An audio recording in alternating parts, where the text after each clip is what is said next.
Bismillahirrahmanirrahim. Allahumma salli ala sayyidina Muhammad wa ala ali sayyidina Muhammad. Assalamualaikum warahmatullahi wabarakatuh.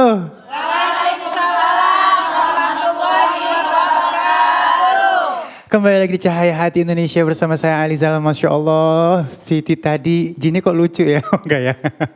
Tadi ada cuplikan bagaimana caranya keluarga kita terjauhkan dari gangguan jin, Masya Allah ya.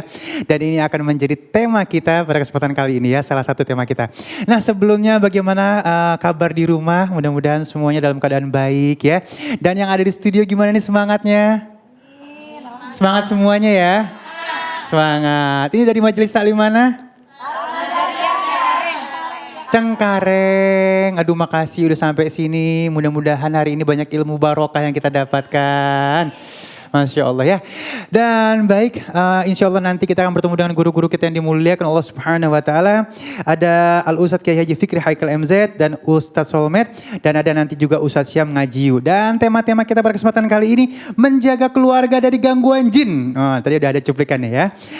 Di sini juga kita akan membahas tentang muka dua. Oh no. Ini emang akhir zaman ini banyak kemunafikan ya. Tapi kemunafikan disukai sama orang nih Masya Allah ya. Muka dua, oh no. Yang terakhir pelan-pelan tapi pasti. Alon-alon asal kelakon, mungkin seperti itu ya. Dan langsung aja kita akan membahas tentang bahasan kita yang pertama. Aduh ini pasti pada happy semua nih pemirsa di rumah ya. Karena kita akan membahas tentang menjaga keluarga dari gangguan jin bersama guru kita Kiai Haji Fikri Haikal MZ. Assalamualaikum Kiai. Waalaikumsalam warahmatullahi wabarakatuh. Ya baik, memang kadang-kadang orang kalau udah mau ngebahas jin dipikirin nanti jadi klinik takutnya Kiai ya. Takutnya jadi apa, aduh ntar jadinya yang enggak nih saya disangkanya gitu. Tapi sesungguhnya memang kita membahas ini harus ya. Karena memang di Al-Quran sudah ada jelas sekali. Mungkin mohon maaf guruku, minal jinnati wanas tuh yang sering kita baca. Supaya kita gak ada was-wasi syaiton atau diri kita tidak terganggu oleh was-was yang dibisikkan. Jadi kita jadi susah hidup kita. Nah mohon ilmunya nih guru, silakan. Assalamualaikum warahmatullahi wabarakatuh. Waalaikumsalam warahmatullahi wabarakatuh. Alhamdulillahi rabbil alamin. Salatu wassalamu ala asrafil anbiya'i wal mursalin. Sayyidina wa maulana Muhammadin wa ala alihi wa sahbihi ajma'in, amma ba'du. Yang mulia para ulama, para kiai, para habaib, para asatiz dan asatizah, Bapak Ibu, saudara-saudara pemirsa yang saya cintai. Salah satu rukun iman kita adalah percaya kepada hal-hal yang gaib, termasuk di dalamnya adalah jin. Jin sebagaimana ilustrasi tadi salah satu makhluk Allah. Syekh Badaruddin bin Abdullah As-Sibli mengatakan fenomena jin itu sebagaimana aktivitasnya sebagaimana aktivitas kita manusia. Pertama, menurut Syekh Badaruddin, jin itu diciptakan Allah 2000 tahun sebelum turunnya Nabi Adam dan Siti Hawa ke alam dunia. Jadi memang sudah menghuni. Yang kedua, menurut Syekh Badaruddin, sebagaimana kita manusia, jin juga punya kehidupan. Dia beranak pinak, dia ada laki ada perempuan, kemudian dia juga bisa makan dan minum, dia bisa tidur, bahkan dia pun bisa mati. Memang umur berjarak jauh, berbeda antara umur kita dengan umur bangsa jin. 1 tahun kita, 1 hari mereka mungkin wallahu a'lam bishawab 50 tahun atau 100 tahun kita. Jadi memang umurnya relatif panjang karena waktunya berbeda dengan kita. Dan mereka punya aktivitas sama seperti aktivitas manusia, makan dan minum. Bahkan begini, ini pun salah satu bentuk dari menghindari keluarga kita dari godaan jin. Dianjurkan setiap kali memulai segala aktivitas kebaikan dengan membaca Bismillahirrahmanirrahim. Artinya itu nilai-nilai iman. Kenapa? Karena jin punya aktivitas makan, minum, tidur dan sebagainya.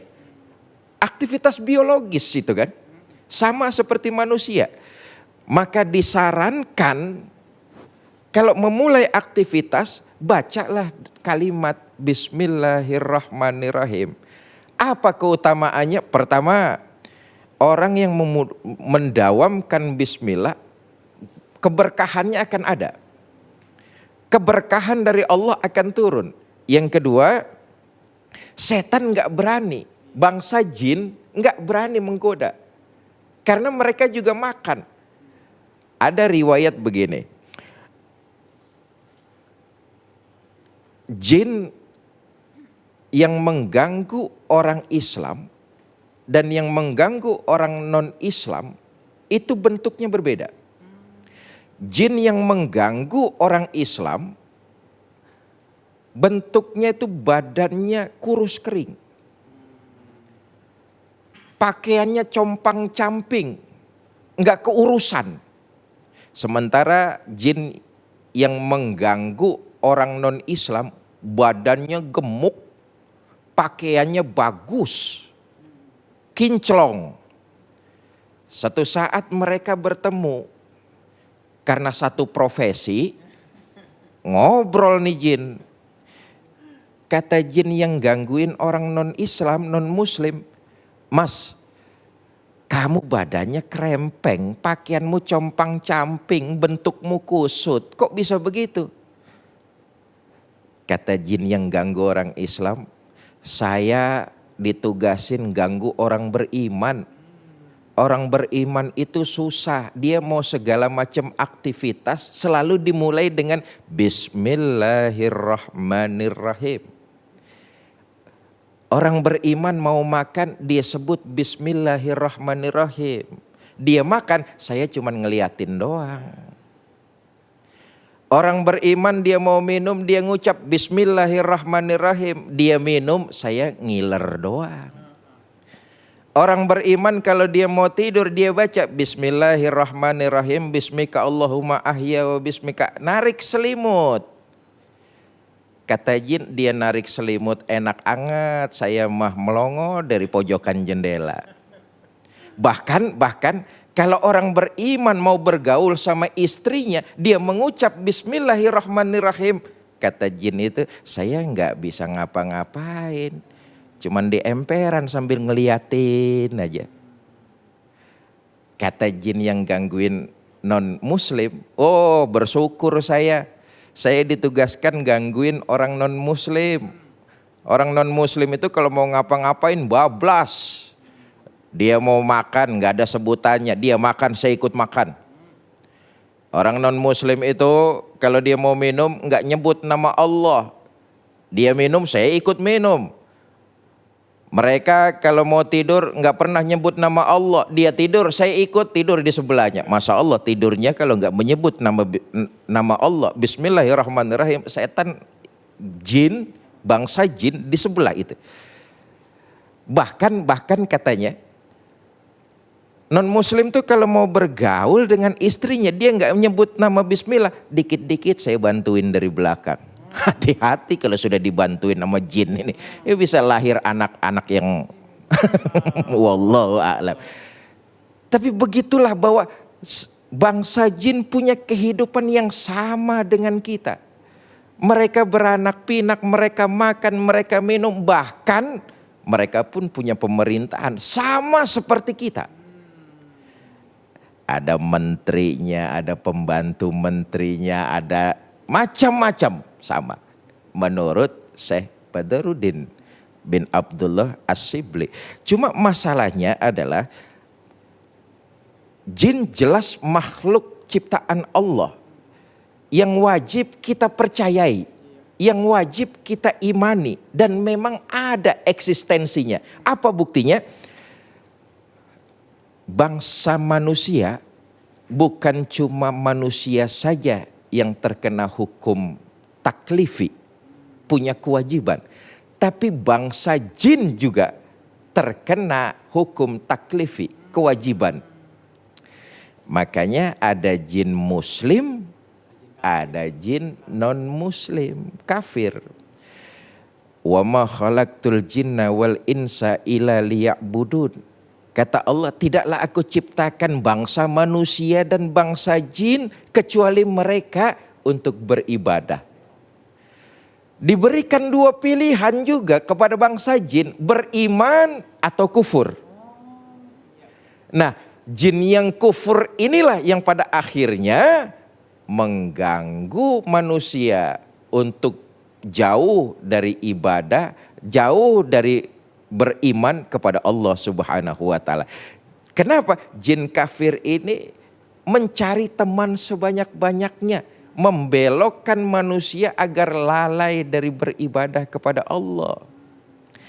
Satu hari ketika Nabi sholat, ada rombongan jin lewat.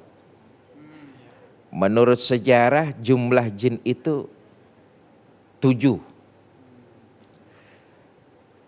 Mereka tertarik dengan suara Al-Quran yang dikumandangkan dalam sholat malam baginda Nabi. Mereka berhenti semua. Mereka mendengarkan bacaan Quran yang dilantunkan oleh baginda Nabi. Dengan hidayah Allah, 7 sosok jin itu beriman dan jadi pendakwah. Maka jin muslim dengan jin non muslim, jin kafir, mereka semua awalnya bangsa jin terkena taklifi, hukum kewajiban untuk menyembah kepada Allah. Kemudian ada yang Islam, ada yang kufur. Yang kufur inilah yang kemudian menggoda, yuwaswisu fi sudurin nas, memberi rayuan, membujuk, menipu agar manusia tergelincir dari jalan beribadah kepada Allah Subhanahu wa taala. Yang ingin saya sampaikan sebenarnya begini. Karakter jin, bangsa jin itu yang kufur, mereka adalah pendusta. Satu hari diriwayatkan Abu Hurairah pernah mendapat tugas untuk menjaga harta zakat. Datang orang, rupanya orang itu diserupai jin. Jin yang menyerupai manusia itu datang untuk mencuri zakat. Untuk mencuri zakat. Abu Hurairah diberikan kelebihan oleh Allah, tahu bahwa manusia itu sesungguhnya jin. Jin yang menyerupai manusia. Ditangkaplah si manusia itu. Jin yang menyerupai manusia tersebut. Diancam oleh Abu Hurairah bahwa akan dilaporkan kepada Nabi. Apa kata jin yang menyerupai manusia? Jangan. Nanti kamu akan saya kasih tahu, anak keturunanmu tidak akan bisa diganggu oleh setan dari golongan jin kalau kamu membaca ayat kursi. Peristiwa ini disampaikan kepada Rasulullah Sallallahu Alaihi Wasallam. Ya Rasulullah, begini. Apa jawab Nabi? Baru sekali ini jin kufur itu melakukan kejujuran. Dengan mengamalkan sering-sering membaca ayat kursi, terbebas dari godaan bangsa jin. Kenapa? Karena memang tabiatnya suka berdusta atau berbohong. Wallahu a'lam bishawab. Ya Allah, tuh ya. Aduh, jelas banget sekarang ya. Artinya jin ini nggak semuanya bisa kita fitnah ya. Ya, karena memang ada yang muslim, ada yang bukan muslim ya. Dan Masya Allah nih banyak banget ilmu baru yang kita dapatkan ya. Namun saat ini mohon izin Guru, Ali ingin bacain ada pertanyaan dari sahabat kita melalui media sosial kita nih ya. Pertanyaan beliau adalah, bagaimana cara menanggapi orang-orang yang mengaku bisa melihat makhluk halus? Nah, cakep nih. Apakah itu termasuk godaan jin? Nah, ya, memang ada hamba Allah mukhtar yang dipilih oleh Allah diberikan keistimewaan untuk bisa bukan cuma sekedar melihat tapi juga berkomunikasi. Bahkan riwayat Nabi Sulaiman punya khodam bangsa jin. Ada manusia yang memang diberikan kelebihan oleh Allah seperti itu. Cuma masalahnya tentu manusia itu yang diberikan kelebihan oleh Allah ibadahnya Ya. mantap, Iya, betul. sesuai dengan syariat. Benar. Kemudian akhlak dan moralnya jempol, luar biasa. Nah, khawatirnya ujuk-ujuk ini pun bisa masuk ke dalam bisikan jin itu sendiri untuk mempercayai sesuatu yang semestinya tidak perlu. Khawatirnya malah nanti terjebak kepada hal-hal yang menyekutukan Allah. Pada akhirnya akan sampai ke situ. Kalau sampai terjebak ke situ, teprok tangan jin sesungguhnya. Karena godaan, rayuan untuk bermaksiat sesungguhnya bukan cuma datang dari golongan bangsa jin. Ada setan-setan dari bangsa jin, ada setan dari bangsa manusia. Kalau setan dari bangsa jin menggoda manusia kesurupan, misalnya gampang diazanin, konon katanya setannya pergi hilang. Iya. Tapi kalau kerasukan setan berjenis manusia, kita azanin tuh orang malah ketawa. Ini sekarang banyak yang kayak gini. Diajak kebaikan malah nggak mau, diajak sholat malah banyak bener alasan. Itu setan berjenis manusia. Wallah. Ya Allah. Ini jelas banget udah ya, Masya Allah ya. Dan baik, Masya Allah, mudah-mudahan pemahaman tadi menambah ilmu kita ya. Dan setelah ini kita akan membahas ini keren nih ya. Kita akan membahas tentang muka dua. Oh no, Masya Allah ya. Nanti akan dibahas oleh guru kita Ustadz Solmed. Jangan kemana-mana, tetap bersama kami di Cahaya Hati Indonesia.